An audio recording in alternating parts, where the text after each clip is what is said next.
কি প্রোগ্রাম করছে? চা খেতে আসছে।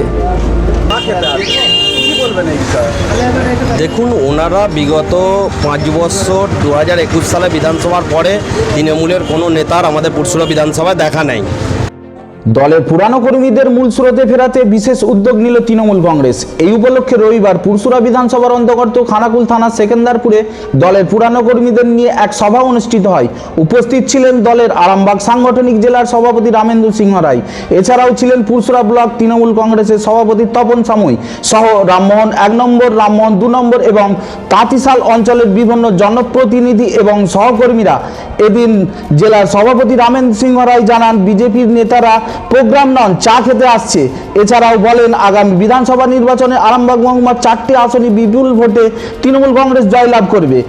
বিজেপি নেতা সঞ্জিত সামন্ত অবশ্য চা খেতে আসা প্রসঙ্গে অন্য কথা বললেন। দেখব বিস্তারিত।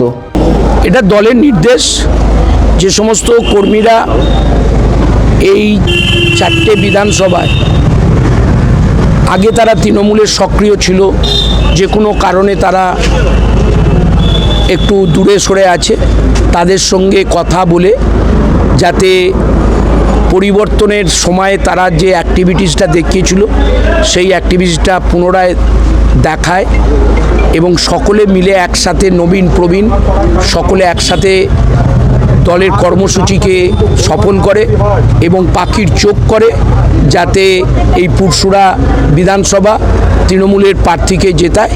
এই নিয়েই ওদের সঙ্গে আলোচনা হবে। দাদা, আরামবাগ মহকুমার 4টে সিট বিজেপির দখলে যেতে রয়েছে, 26-এ কি পারবেন উদ্ধার করতে? আবারও এসআই নিয়ে 4টেই তৃণমূল জিতবে। এসআইআর নিয়ে মানুষকে যে বিপদে ফেলেছে বিজেপি, যে জায়গা থেকে বিজেপির দেখুন উত্তর 24 পরগনার ম্যাক্সিমাম, কুচবিহার, এই সমস্ত জায়গা, আলিপুরদুয়ার, সেখানেতে বিজেপির এমএলএরাই বলছে বিজেপিকে ছেড়ে কথা বলবো না। আজকে এই মানুষের ভোট নিয়ে প্রধানমন্ত্রীর চেয়ারে, এই মানুষের ভোট নিয়ে স্বরাষ্ট্রমন্ত্রীর চেয়ারে বসে আবার এই মানুষদেরকেই বলছে যে তোমরা অবৈধ।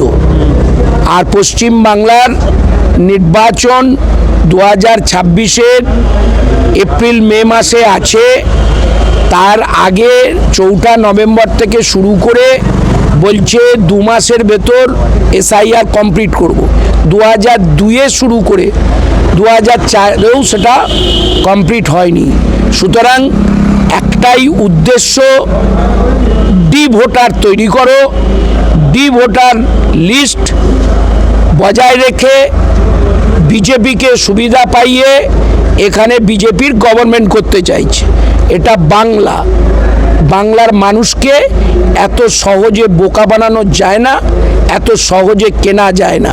2026-এ 250-র ওপর বিধায়ক নিয়ে মমতা বন্দ্যোপাধ্যায় 4র্থবারের জন্য মুখ্যমন্ত্রী হবে, এটা গ্যারেন্টি। পুরনো কর্মীরা ক্ষোভেতে বসেছিলেন এতদিনে, 26-এ ভোটে কি তারা কাজে লাগবে? অবশ্যই নামবে। এই যে আজকে যাদেরকে 3টে পঞ্চায়েতে ডাকা হয়েছিল, সবার মনের মান অভিমান দূর হয়ে গেল। তারাই বলছে নতুন কর্মসূচি দিন, নতুন প্রোগ্রাম দিন, তারা সেই কর্মসূচিতে সামিল হবে।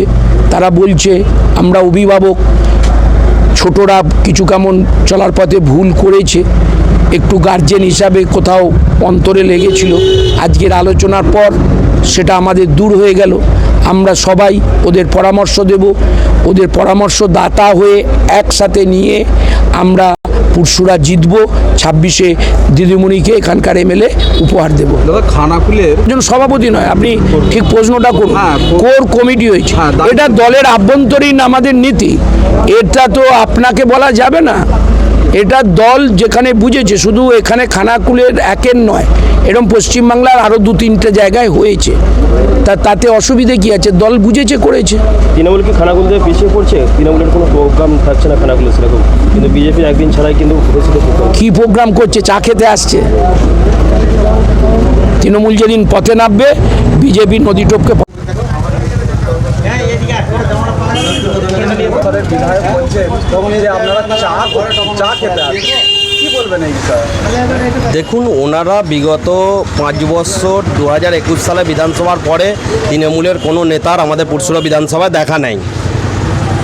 সেই হিসাবে আমাদের বিধায়ক যখন যে প্রোগ্রাম, শীত গ্রীষ্ম বর্ষা, যখন যেটা শীতে কম্বল, পুজোর সময় বস্ত্র, বর্ষায় তিরপল, যখন যেটা সাধারণ মানুষের পাশে এসে দাঁড়াচ্ছেন, উনি যতটা পারছেন নিজের সামর্থ্য মতো সহযোগিতা করছেন। এর আগে আমাদের আটঘড়ায় করেছে, অরুণ্ড, বালিপুর, তাঁতিশাল সমস্ত জায়গায় করেছে। আজকেও সেই হিসাবে উনি ব্যস্ত ছিলেন, জগদ্ধাত্রী পুজোয় দেওয়ার কথা ছিল, পুজো চালু আছে, সেই মুহূর্তে আজকেও উনি সেই মতো এখানে সাধারণ মানুষকে বস্ত্র বিতরণ করলেন। আপনার নাম? সঞ্জিত সামন্ত, মণ্ডল ভাইস প্রেসিডেন্ট।